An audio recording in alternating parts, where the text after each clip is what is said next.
So good afternoon all. We will start with the second class of polity जो pre foundation batch के लिए है specially, उसमें हमने बिल्कुल बेसिक से स्टार्ट किया है। तो फर्स्ट लेक्चर में हमने क्या किया था, हमने कुछ डेफिनेशंस की थी जो प्री रिक्वेस्ट थी इस बात को समझने के लिए कि कॉन्स्टिट्यूशन की जरूरत क्या पड़ी और कॉन्स्टिट्यूशन है क्या, है ना। तो सबसे पहली चीज उसमें क्या थी,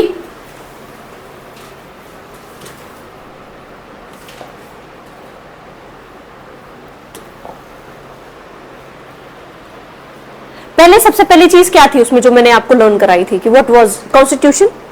सबसे पहले तो ये बताया था, ठीक है, क्या है कॉन्स्टिट्यूशन, सेट ऑफ रूल्स है, ये कह सकते हैं लॉ ऑफ लैंड है, ठीक है। इसके क्या फीचर्स हैं, क्यों चाहिए हमें कॉन्स्टिट्यूशन, क्यों चाहिए, क्या जरूरत पड़ी, जो हमने इतना बल्कि डॉक्यूमेंट बनाया, 2 साल 18 महीने 11 दिन लगाए हमारी कॉन्स्टिट्यूएंट असेंबली ने इसको प्रिपेयर करने के लिए, है ना। तो क्यों चाहिए हमें ये, एक एक करके बताओ। हाँ एग्जैक्टली, डिसीजन मेकिंग इजी हो जाती है, सबको पता होता है किसकी क्या पावर है, किसका क्या फंक्शन है, किसकी क्या रिस्पॉन्सिबिलिटी है ना। देन कोऑर्डिनेशन हो सकता है डिफरेंट ऑर्गन्स ऑफ गवर्नमेंट के बीच में, एक बेटर कोऑर्डिनेशन एस्टैब्लिश किया जा सकता है। नेक्स्ट,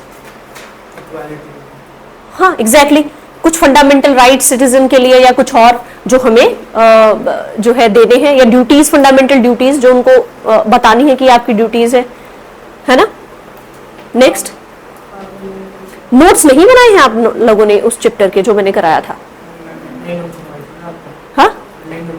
हाँ नहीं, इसीलिए मंगवाया था कि उस चैप्टर के नोट्स लिखे हुए हो, फर्स्ट के लिखे हुए हो, आज पीपीटी की मदद से आप लिख ले, है ना। तो उसके आपको लिखने थे, वो वीडियो ग्रुप में आ गई है, तो उस वीडियो की हेल्प से आप लोग देख करके लिख लेना। तो लाइक 2-3 पेजेस इसमें छोड़ दो बीच में। नेक्स्ट, दिस इज लेक्चर 2, ठीक है। तो लेक्चर 2 में हम करने जा रहे हैं historical background of constitutional development. हमने पढ़ा कॉन्स्टिट्यूशन क्या है, हमने पढ़ा नेशन किसको कहेंगे, हमने पढ़ा स्टेट किसको कहेंगे। अब बात करते हैं कि कॉन्स्टिट्यूशन को जब हमने डेवलप किया तो उसके पीछे कौन से हिस्टोरिकल फैक्टर्स थे। अब एक दिन में ही तो कॉन्स्टिट्यूशन नहीं आ गया था कि जैसे इंडिया फ्री हुआ हमने कॉन्स्टिट्यूएंट असेंबली बैठाई और एकदम से हमारा कॉन्स्टिट्यूशन आ गया। एकदम से उनके दिमाग में कहां से आइडिया आया, ये सारे आइडियाज कहां से आए। तो हमने हिस्ट्री से कुछ सीखा ना, over the period of time हमें कैसे गवर्न किया गया, हमने उससे सीखा कि यार ये फीचर उस एक्ट का अच्छा था, ये वाला फीचर उसका अच्छा था, ये हमारे एंशिएंट टाइम में बहुत अच्छी बात थी, है ना। और फिर देखा गया कि क्या ये हमारे लोगों को ये सूट कर रहा है या नहीं कर रहा है ना। लॉज तो ब्रिटिश गवर्नमेंट में भी बहुत सारे आए हमारे पास, पर क्या वो सभी इंडियन पॉपुलेशन को सूट करते थे, नहीं। तो जो सूट करता था 1935 वाला एक्ट जैसे कि, तो उससे हमने बहुत सारे फीचर अपने कॉन्स्टिट्यूशन में लिए। तो कॉन्स्टिट्यूशन एकदम से किसी के दिमाग की उपज नहीं है, ये हमने हिस्ट्री में over the period of time सीखा है, तब जाकर के हमने कॉन्स्टिट्यूशन बनाया। तो आज मैं उस हिस्ट्री में आपको लेके जाऊंगी। 1947 में सारी बातें सेट नहीं हुई, इससे पहले कुछ चीजें चली थी, तो हम आज वहां से स्टार्ट करेंगे। Then we will move towards कि कॉन्स्टिट्यूशन असेंबली ने कॉन्स्टिट्यूशन को कैसे बनाया, ठीक है। नेक्स्ट डिस्कशन ये रहेगा, आज हम 2 लेक्चर में या शायद 3 लेक्चर में आपका हिस्टोरिकल डेवलपमेंट चलेगा, ठीक है, कि हमने कहां से क्या क्या कैसे कैसे सीखा, कि हिस्ट्री में कैसे डेवलप हुई चीजें, ठीक है। तो हल्की फुल्की सी मॉडर्न हिस्ट्री में मैं आपको लेकर के जाऊंगी, ठीक है। बाकी सारे फीचर्स आप अपने मॉडर्न हिस्ट्री में डिटेल में पढ़ेंगे। तो चलिए,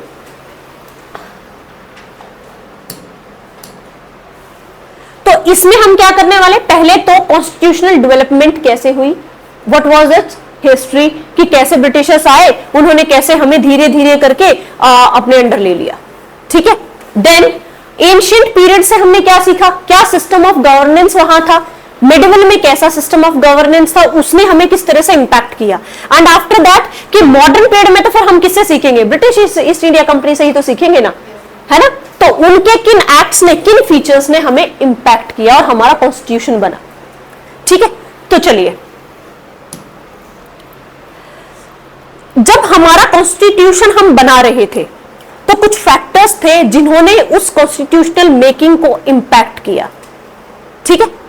तो हर कंट्री की कोई हिस्ट्री होती है, कोई ज्योग्राफी होती है, किसी तरह की सोसाइटी उसमें रह रही होती है, किसी तरह का कल्चर होता है। तो कॉन्स्टिट्यूशन क्या आप आउट ऑफ कल्चर बना सकते हो, कि आपका कल्चर कुछ और कहता है, आपकी वैल्यूज कुछ और कहते हैं और आपका कॉन्स्टिट्यूशन कुछ और कहता है। एंटायरली कंट्रास्ट में तो नहीं हो सकता ये, है ना।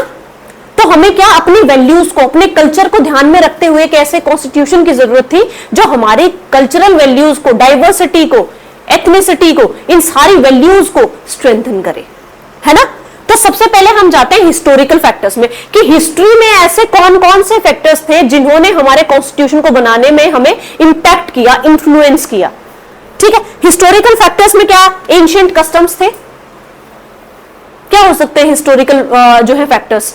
एंशिएंट इंडिया में कुछ कंसेप्ट चले आ रहे हो जैसे, हाँ क्या क्या क्या ट्रेड का, फिर वो constitution is basically not, influence नहीं कह सकती मैं उसको। आप, हमारे देश का नेशनल मोटो क्या है, what is the national motto of India?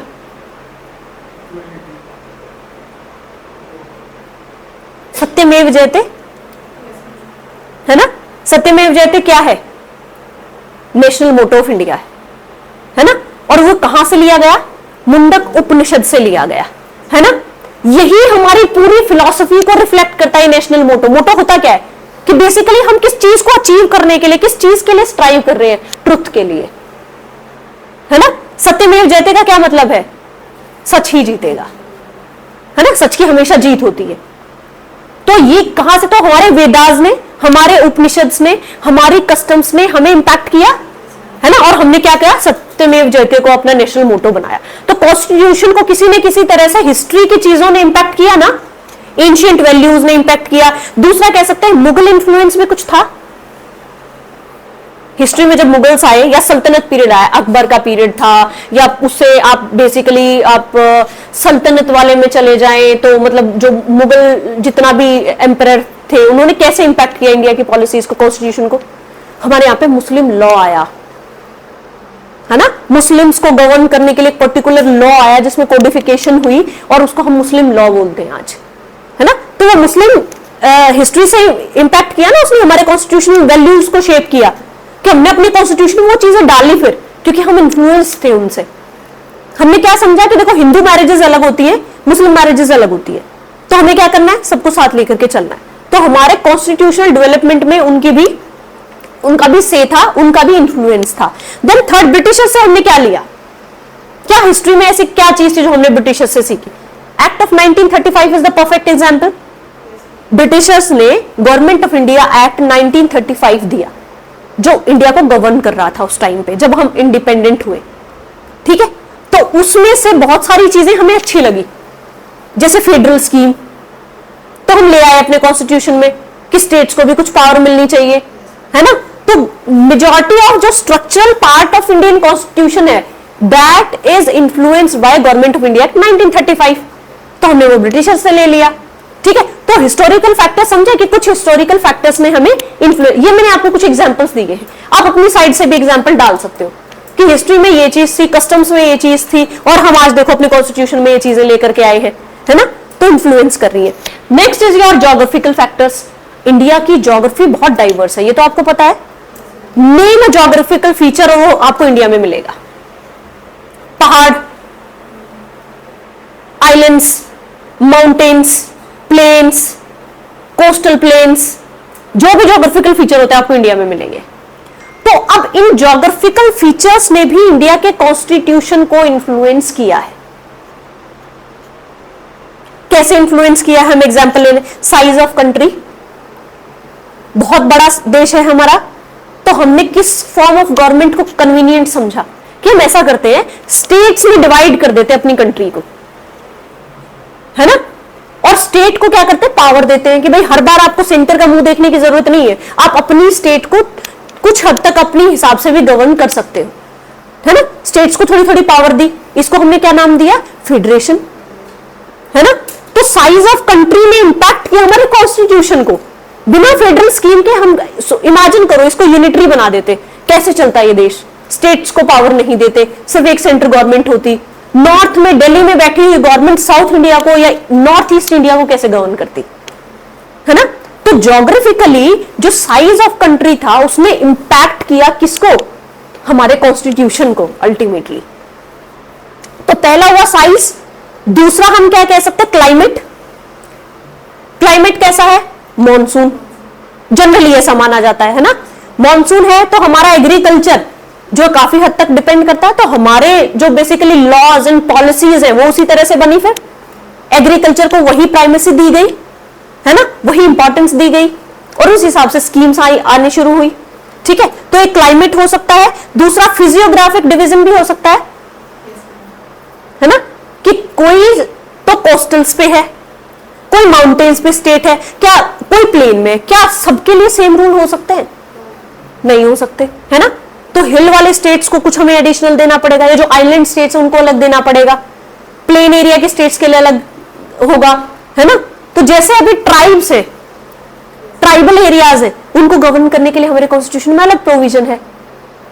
ये उनको कल्चर फैक्टर में भी आप डाल सकते हो कि जो ट्राइब्स है उनका कल्चर इज डिफरेंट, तो हमने उनको इग्नोर नहीं किया अपने कॉन्स्टिट्यूशन में, हमने उनके लिए भी प्रोविजन दिए, है ना।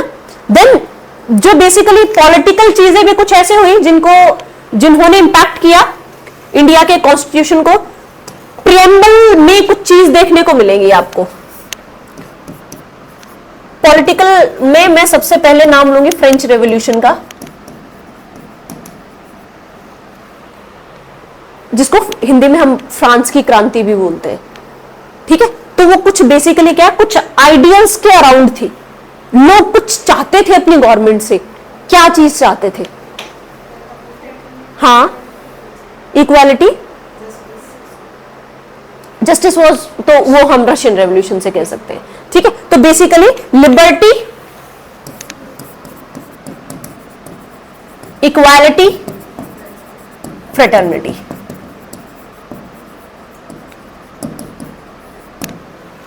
कि ये चीजें हमारे प्रेम्बल में मेंशन है कॉन्स्टिट्यूशन के, है ना, कि हम इस देश के हर नागरिक को क्या देना चाहते हैं, लिबर्टी। लिबर्टी का मतलब फ्रीडम, इक्वालिटी, और हमें क्या मेंटेन करके रखना है, यहां पे फ्रेटर्निटी को मेंटेन करके रखना है ना। तो फ्रेंच रेवोल्यूशन ने भी इंपैक्ट किया। Then another factor is Russian revolution.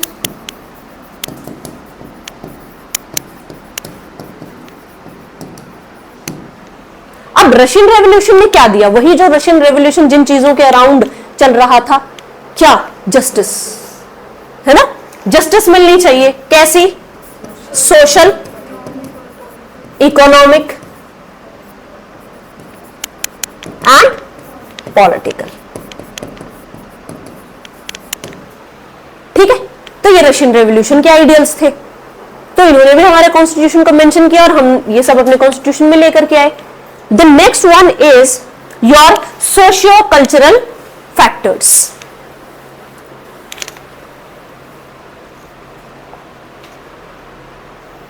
मैं ये लिस्ट दे दूंगी, आप ना नोट कर लेना, इनको बाद में दे दूंगी।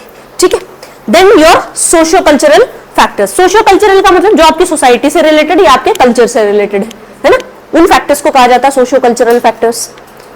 तो आप कोई कॉन्स्टिट्यूशन का ऐसा फीचर बताओ जो हमारी सोसाइटी की वजह से या हमारे कल्चर की वजह से इंट्रोड्यूस हुआ। हाँ, बिल्कुल कहा जा सकता है। ट्राइबल एरिया को मैनेज करने के लिए शेड्यूल 5 एंड 6 इज देयर, है ना। शेड्यूल में थोड़ा और आगे जा, साक्षी, ये जनरली ऐसे लिखा जाएगा। क्या 8th शेड्यूल भी ऐसा ही कुछ है, लैंग्वेज वाला, है ना। बहुत सारी लैंग्वेज है इस देश में। फ्रीडम होते ही हमने क्या इंट्रोड्यूस किया, शेड्यूल 8, जिसमें सभी भाषाओं के बारे में लिखा गया था कि ये जो है ये हमारी ऑफिशियल लैंग्वेजेस हैं, है ना। तो 8th शेड्यूल कॉन्स्टिट्यूशन में इंसर्ट किया गया, है ना। अभी कितनी लैंग्वेजेस उसमें, 22। इंग्लिश नहीं है, इंग्लिश इज नॉट अवर, मतलब 8th शेड्यूल के हिसाब से नॉट अवर ऑफिशियल लैंग्वेज। ठीक है, हम वो प्रॉपर पढ़ेंगे कि 8th शेड्यूल में कौन कौन सी लैंग्वेज है, पहले कितनी थी, बाद में कौन कौन सी ऐड हुई है। ठीक है, तो ये सारे फैक्टर्स आपने पढ़े कि हिस्टोरिकल फैक्टर्स ने कॉन्स्टिट्यूशन को डेवलप करने में कैसे इंफ्लुएंस किया। देन आपके geographical factors, then political factors and socio cultural factors. अब एक मेंस का क्वेश्चन लिखो आप,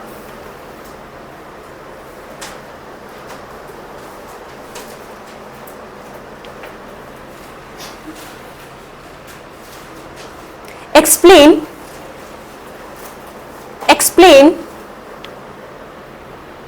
the factors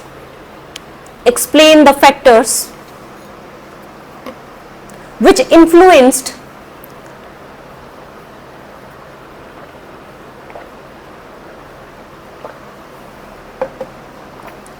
influenced the development of Indian Constitution. The development of Indian Constitution. 150 words. लिखो इसको.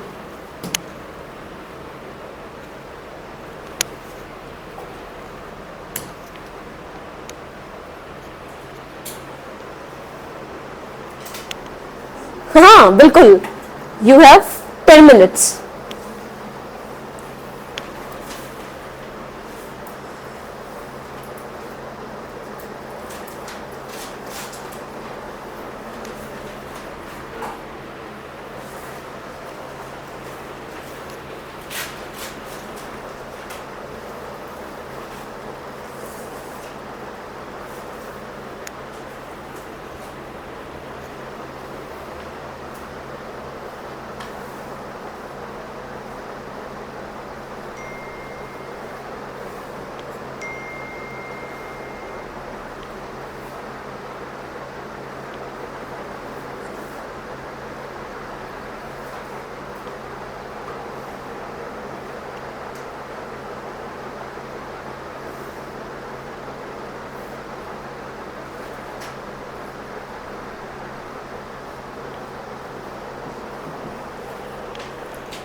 डन।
चलो टाइम्स अप, बंद कर दो जिसका इस 10 मिनट्स तो बहुत ज्यादा हो जाती है 150 वर्ड्स के आंसर के लिए, ठीक है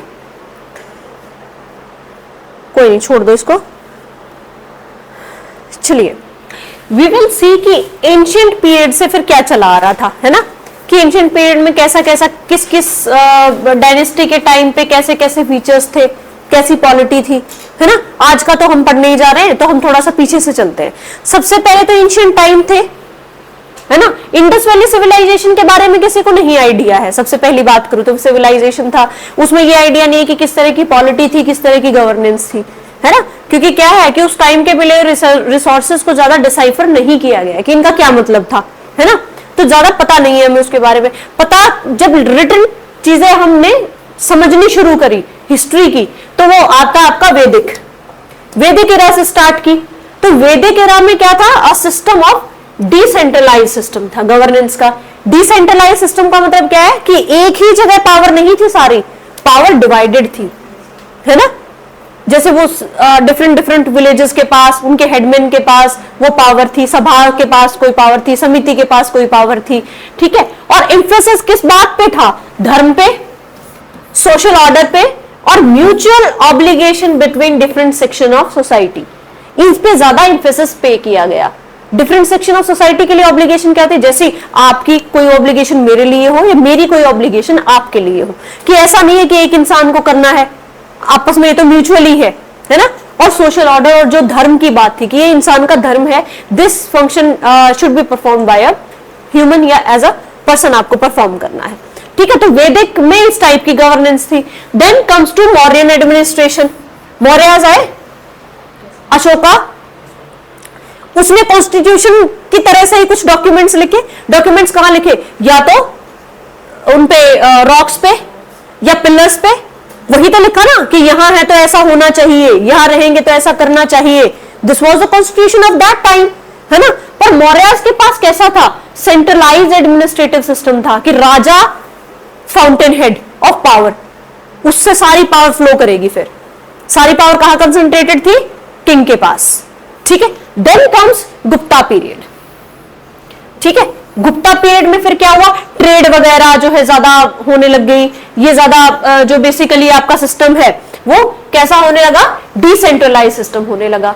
क्यों, क्योंकि आर्ट एंड कल्चर को पैटर्न करते थे वो, ट्रेड और कॉमर्स का ज्यादा क्रेज होने लगा लोगों में, है ना। अब जब ट्रेड बढ़ती है तो डिसेंट्रलाइजेशन अपने आप बढ़ जाता है ना, क्योंकि डिफरेंट डिफरेंट सेक्शंस देश के या राज्य के वो डिफरेंट डिफरेंट चीजों में ट्रेड करेंगे, डील करेंगे, है ना। और ट्रेड और कॉमर्स जैसे ही ग्रो होगी, different different type of cities emerge होनी शुरू हो जाएंगी, है ना। तो वो सिस्टम डिसेंट्रलाइज दोबारा हो गया। अब बात करते हैं, चलो गुप्ताज के बाद फिर हमारा थोड़े दिन के बाद स्टार्ट होता है हमारा मेडिवल पीरियड, कि वहां क्या था। सबसे पहले तो सल्तनत, फिर आए आपके मुगल्स, ऐसा ही था ना। तो इस्लामिक इंफ्लुएंस हुआ हमारे सिस्टम ऑफ गवर्नेंस पर, जैसे आप देखोगे उनके रेवेन्यू एडमिनिस्ट्रेशन, है ना, जागीरदारी सिस्टम, ये सारा टाइप उनसे ही तो आया ना। फिर हम बात करते हैं अकबर का जैसा एडमिनिस्ट्रेशन था, तो ये जो बेसिकली हमारा इस्लामिक इंफ्लुएंस हुआ। जजिया लगाना शुरू कर दिया उन्होंने, रिलीजन पे टैक्स था ना, कि जो भी मुस्लिम नहीं है उसको ये टैक्स देना पड़ेगा, है ना। तो गवर्नेंस के ऊपर किसका इंफ्लुएंस आया, इस्लामिक इंफ्लुएंस आया। वो प्रिंसिपल और एडमिनिस्ट्रेटिव प्रैक्टिसेस यहां प्रैक्टिस होनी शुरू हो गई। आफ्टर दैट एडमिनिस्ट्रेटिव स्ट्रक्चर उनका जैसा था कि कैसे कैसे रेवेन्यू एडमिनिस्ट्रेशन होगा, है ना, और कैसा टैक्सेशन सिस्टम होगा, इन सबको उन्होंने इन्फ्लुएंस किया। आफ्टर दैट मॉडर्न पीरियड की बात कर लेते हैं। ठीक है, हमने वहां तक पढ़ा। सल्तनत के बाद जो हमारे जो मुगल एम्परर्स थे, लास्ट मुगल एम्परर कौन था, उससे पहले अगर मैं बात करूं, औरंगजेब तक सब बहुत स्ट्रांग था, मुगल एम्परर जितना भी था। उसके बाद से सब वीक होना शुरू हो गया। तो ज्यादा हिस्ट्री में नहीं जाएंगे, हम बस ये देखेंगे कि 1600 में ब्रिटिशर्स आए।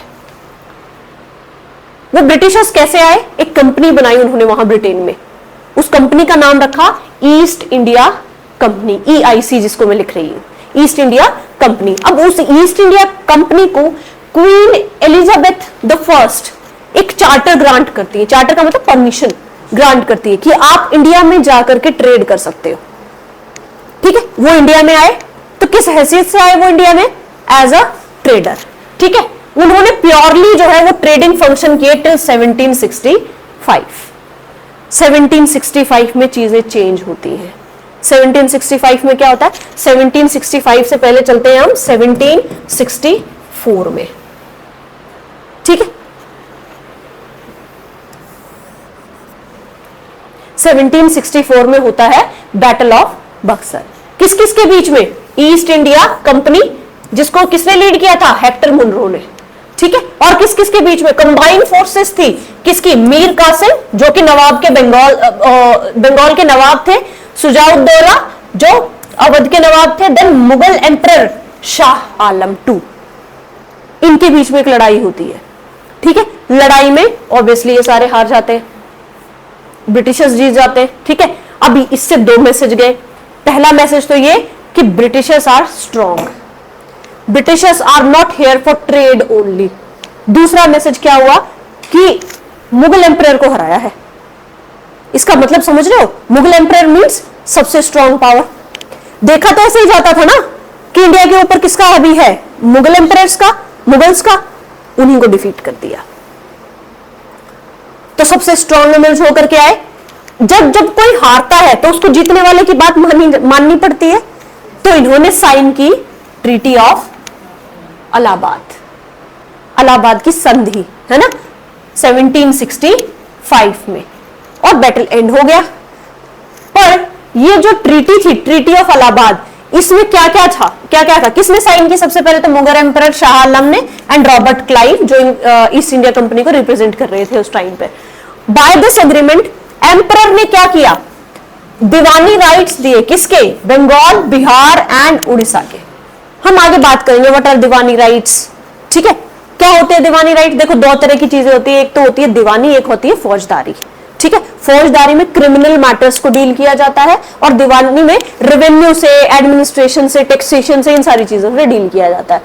दीवानी राइट का मतलब क्या है कि आप वहां पर सिविल एडमिनिस्ट्रेशन भी करोगे, रेवेन्यू का भी काम करोगे। ठीक है, कौन कौन से राज्यों में? बिहार, बंगाल एंड उड़ीसा में। यही सबसे स्ट्रॉन्ग प्रोविंसेस थे उस टाइम पर।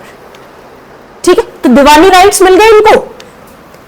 Emperor was given Allahabad and adjoining territories with annual tribute of 26 lakh rupees. ठीक है, ये एम्परर को मिला। Then Shujauddaula the nawab of Awadh was to pay 5 million as war indemnity. इस लड़ाई में नुकसान की भरपाई करने के लिए नवाब ऑफ अवध को क्या देना पड़ा? 5 मिलियन। ठीक है, देन अब ब्रिटिश रेजिडेंट्स को कहां छोड़ा गया? नवाब की कोर्ट में। क्यों? सब जाकर के रिपोर्टिंग किसको देगा? ईस्ट इंडिया कंपनी को। रेजिडेंट की बात तो उसी की चलेगी, नाम के लिए सिर्फ मुगल ये रह जाएंगे, सॉरी अवध के नवाब रह जाएंगे। ठीक है, आफ्टर दैट अवध को क्या बना दिया गया? A buffer state between company rule in Bengal and Marathas. है ना, ये करते थे ना ऐसे कि एक बफर स्टेट बना देते थे, ऐसी स्टेट जिसमें इनका इंफ्लुएंस होता था, है ना, ताकि मराठास जो है वो ना करे, प्रॉब्लम क्रिएट ना करे इनके लिए। बफर का मतलब ये होता है कि ऐसा जोन जहां आपका इंफ्लुएंस है, अपनी टेरिटरी को प्रोटेक्ट करने के लिए इसके चारों तरफ हम एक ऐसा जोन बना देते हैं। ये इनकी पॉलिसी थी। तो समझे, इनको मिला दीवानी राइट्स ट्रीटी ऑफ इलाहाबाद से। किन 3 प्रोविंसेस का? हाँ, उसको BOB बॉब से याद कर लो, बंगाल, बिहार एंड उड़ीसा। ठीक है, कि यहां पर आप रेवेन्यू राइट्स एक्सरसाइज कर सकते हो, सिविल जस्टिस का भी काम कर सकते हो। ठीक है, देन ये मैंने यहां पर लिख दिया रेवेन्यू एंड सिविल जस्टिस। ठीक है, 2 तरह की जस्टिस होती है ना, जुडिशरी सिस्टम 2 पार्ट में डिवाइडेड है, सिविल एंड क्रिमिनल। क्रिमिनल तो क्राइम से रिलेटेड काम करता है, सिविल इज पैसे से रिलेटेड, है ना, पैसे से, जायदाद से, इन सारी चीजों से सिविल एडमिनिस्ट्रेशन डील करता है। तो आप सिविल जस्टिस भी वहां पर कर सकते हो और रेवेन्यू का काम भी कर सकते हो। अब यहां से फायदा उठाते हैं ब्रिटिशर्स और आगे बढ़ते हैं, है ना, धीरे धीरे पूरी इंडिया पर। अब क्या है, अभी तक क्या चल रहा था कि सारा काम ये कौन कर रहा था? ब्रिटिश ईस्ट इंडिया कंपनी कर रही थी। फिर 1857 में क्या होता है, जिसको हम कोई सिपाही म्यूटिनी कहता है, कोई फर्स्ट वॉर ऑफ इंडिपेंडेंस कहता है, व्हाटएवर इट इज। ठीक है, सिपाही म्यूटिनी होती है। तब क्या करती है ब्रिटिश गवर्नमेंट, जो ब्रिटिश क्राउन कहते हैं जिसको, क्राउन का मतलब जो वहां के मोनार्की थी, Raja Rani whatever it was, उन्होंने क्या किया? डायरेक्ट रिस्पॉन्सिबिलिटी अज्यूम की कि अब जो है, अब आपका ईस्ट इंडिया कंपनी का हो गया, अब आप हमारी डायरेक्शन पे काम करेंगे। अब जो है ब्रिटिश गवर्नमेंट डायरेक्टली इंडिया के एडमिनिस्ट्रेशन सिस्टम में इंफ्लुएंस करेगी या काम करेगी। ठीक है, so with British crown assume the direct responsibility of governance in India. तो आप जो हमारे ये जो हिस्टोरिकल बैकग्राउंड में आपको कुछ एक्ट पढ़ाऊंगी जो ब्रिटिशर्स लेकर के आए इंडिया में। ठीक है, तो उनमें से आप देखोगे क्लियर डिमार्केशन है। क्लियर डिमार्केशन कहां पर है? 1773 से लेकर के 1853 तक के जितने भी एक्ट आएंगे they are called as company rule. कि यहां तक क्या कौन रूल कर रहा था? East India Company. और सिर्फ 1857 में लड़ाई हुई, 1858 से 1947 तक क्राउन रूल।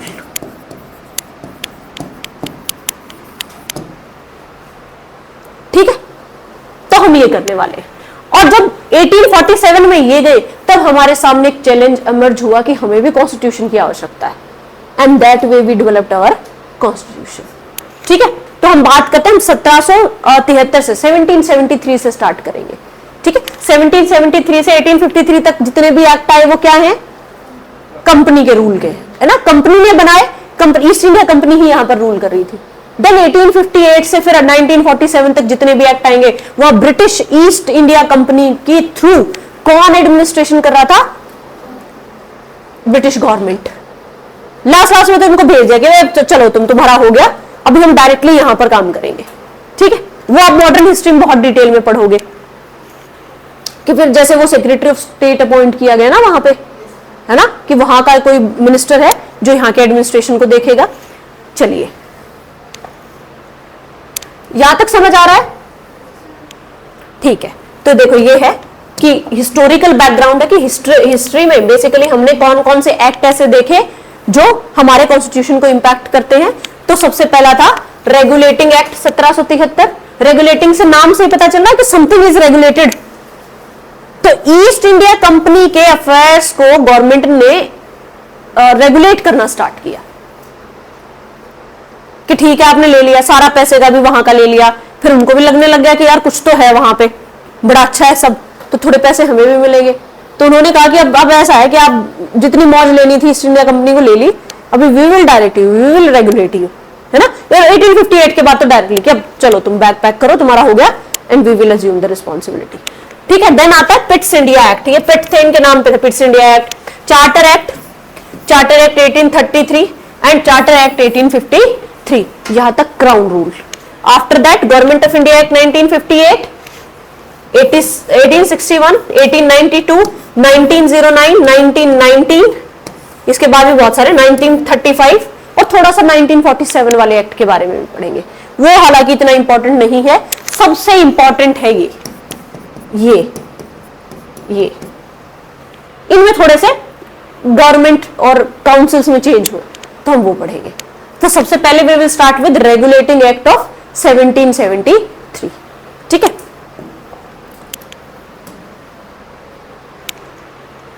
ये कैसे हो गया, चलो,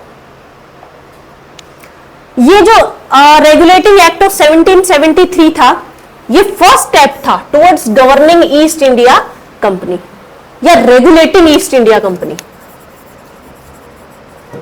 ब्रिटिश गवर्नमेंट ने इनको रेगुलेट करना शुरू किया कि आप जो भी बताएंगे ये कुछ रेगुलेशंस है जो आपको वहां जाकर के फॉलो करनी है। ठीक है, और ऊपर से क्या हुआ, फाउंडेशन ऑफ सेंट्रल एडमिनिस्ट्रेशन रखा गया इंडिया में कि now there will be some central authority, कि अब ये बिखेर नहीं चलेगा पावर का कि एक पावर यहां बिखरी हुई है कि यहां बिखरी हुई, इसको सबको सेंटर पर लाना है ना। सेंट्रलाइजेशन का मतलब क्या है कि धीरे धीरे पावर जो है वो एक इंसान में कंसंट्रेट होती जाएगी। आप देखोगे शुरुआत यहां से होगी और लास्ट जो पीक होगा वो 1833 में होगा, जब एक बंदा सारे पावर को ज्यूम करके बैठा होगा यहां, है ना। तो हम ये पहला स्टेप था जिसने सेंट्रलाइजेशन स्टार्ट किया। ठीक है, तो इसने क्या किया, क्या सेंट्रलाइजेशन, कैसे सेंट्रलाइजेशन का पहला स्टेप कैसे, गवर्नर ऑफ बंगाल को कहा जाने लगा गवर्नर ऑफ बंगाल। अब बाकी के जो प्रोविंसेस थे उनके गवर्नर इसके नीचे काम करेंगे, they will work under him. तो देखा एक आदमी को कैसे पावर दी गई, इसी को सेंट्रलाइजेशन कहते हैं। डिसेंट्रलाइजेशन क्या हो जाएगा, जब वो बंदा दूसरों को पावर दे देगा, सब में पावर बढ़ जाएगी। ठीक है, तो पहला ऐसा बंदा जो गवर्नर था बंगाल का और उसको एलिवेट किया गया governor general of Bengal was Warren Hastings. ये आपको याद रखना है, द फर्स्ट पर्सन जिसको गवर्नर जनरल ऑफ बंगाल बनाया गया वाज द वैरन हेस्टिंग्स। ठीक है, और सुप्रीम कोर्ट एस्टैब्लिश की गई कैलकाटा में, उसका नाम उस वक्त ये नहीं था, 1774 में। ठीक है, the first chief justice was Elijah Impey. Elijah Impey, मुझे लगा लेडी होंगी कोई नाम से, पर ही was a man. The first chief justice of that court was Elijah Impey. चलिए, अब ये जब गवर्नर जनरल ऑफ बंगाल बनाया गया तो बॉम्बे और मद्रास की प्रेसिडेंसी जो भी थी वो सबऑर्डिनेट हो गई किसके, गवर्नर जनरल ऑफ बंगाल के। ये अब ज्यादा इंपॉर्टेंट हो गया, है ना, यही सेंट्रलाइजेशन है। अब ये कहता है कि जितने भी ईस्ट इंडिया कंपनी के सर्वेंट्स हैं, ये यहां पे जितने भी ऑफिसर्स हैं, वो कोई भी प्राइवेट ट्रेड नहीं करेंगे यहां पर। और वो क्या करते थे, आते तो कंपनी के नाम से थे, यहां प्राइवेट ट्रेड करते थे, है ना। तो वो प्राइवेट ट्रेड नहीं करेंगे और ब्राइब या प्रेजेंट एक्सेप्ट नहीं करेंगे फ्रॉम नेटिव्स। नेटिव्स का मतलब जो यहां के लोकल है, उनसे ना तो ब्राइब लेंगे, ना प्रेजेंट लेंगे, ना कोई भी प्राइवेट ट्रेड करेंगे, है ना। जैसे आज हम पढ़ते हैं ऑफिस ऑफ प्रॉफिट, है ना, ये उस टाइम का ऑफिस ऑफ प्रॉफिट था कि आप कोई भी ऐसी लाभ की चीज यहां पर, फायदे की चीज यहां नहीं करोगे, पर्सनल ट्रेड जैसी चीजें, है ना, क्योंकि फिर वो कॉन्फ्लिक्ट ऑफ इंटरेस्ट होता है ना, कंपनी के साथ आप इतना लॉयल नहीं हो पाओगे, आपको अपनी ज्यादा पड़ी रहेगी कि मैं प्राइवेटली ट्रेड कर रहा हूं तो मेरा ज्यादा बेनिफिट होना चाहिए। ठीक है, तो ये बंद कर दिया। अब ये कहता है कि ब्रिटिश गवर्नमेंट का कंट्रोल कंपनी के ऊपर थोड़ा सा स्ट्रॉन्ग किया गया, इसीलिए इसको कहा गया रेगुलेटिंग एक्ट। ठीक है, देन कोर्ट ऑफ डायरेक्टर जो बनाया गया, जो कंपनी की गवर्निंग बॉडी थी, जो यहां पर अब कोई भी कंपनी बनती है तो उसके एक कोर्ट ऑफ डायरेक्टर होता है ना, कि वो बंदा ही सारे चीजों के लिए रिस्पॉन्सिबल होंगे, सारे डिसीजंस लेंगे, गवर्निंग बॉडी होगी वो, तो वो सारे की सारी चीजें रिपोर्ट करेगी ब्रिटिश गवर्नमेंट को। किन किन चीजों के बारे में? Revenue, civil and military affairs in India. इन सब की डिटेल किसको देगी? ब्रिटिश गवर्नमेंट को। ठीक है, तो एक बार फिर से रिवाइज करते हैं रेगुलेटिंग एक्ट ऑफ 1773 को। फर्स्ट स्टेप था टुवर्ड्स सेंट्रलाइजेशन। ठीक है, ईस्ट इंडिया कंपनी के ऊपर रेगुलेट करना शुरू कर दिया। देन बंगाल के गवर्नर को क्या बना दिया गया? हाँ बिल्कुल, तो बाकी की प्रेसिडेंसी जैसे बॉम्बे और मद्रास थी वो उसके सबऑर्डिनेट हो गए दैट वे, और एक सुप्रीम कोर्ट एस्टैब्लिश हुई 1774 में, कहा? कैलकाटा में।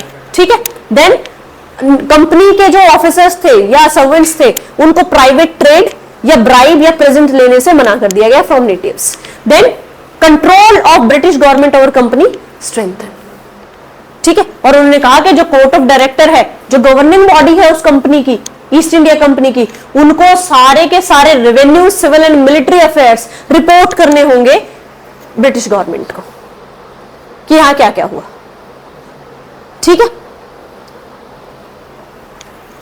टू मच इंफॉर्मेशन लर्न करने के हिसाब से थोड़ा स्लो चल सकते हैं, ओके, इसीलिए ये बैच स्टार्ट किया है हमने। अच्छा हाँ, एक फैक्ट मैं इसमें भूल गई बेसिकली ना, अब ये इस एक्ट में ना कुछ डिफेक्ट्स थे जिनको करेक्ट करने के लिए आया एक्ट ऑफ सेटलमेंट 1781। ठीक है, इसके बारे में कोई ज्यादा बहुत ऐसे फैक्चुअल इंफॉर्मेशन कुछ ऐसा है नहीं, इसको चाहे तो स्किप कर सकते हैं, बट हम ये याद रखेंगे कि इसको करेक्ट करने के लिए क्या आया? Act of settlement. ठीक है, ऑल दो बुक्स में इसको भी एक्सप्लेन कर रखा है, बट अननेसेसरली जो चीज ज्यादा इंपॉर्टेंट नहीं है उस पर टाइम नहीं वेस्ट करेंगे, इसके फीचर्स में वैसे एक्सप्लेन करा दूंगी आप।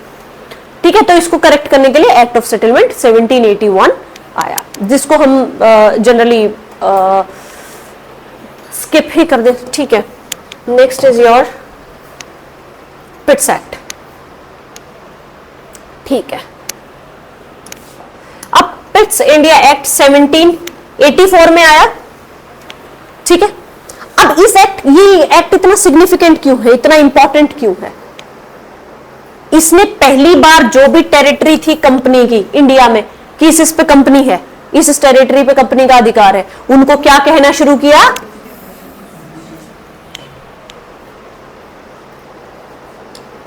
फर्क समझे?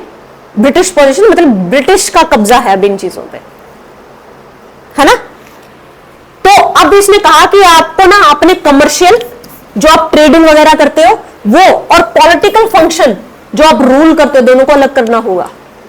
Trading body can not be a political body, है ना? दोनों काम आप अलग अलग तरीके से करें, तो उसको लेकर के इन्होंने क्या किया? डबल गवर्नमेंट नाम का एक सिस्टम चला दिया।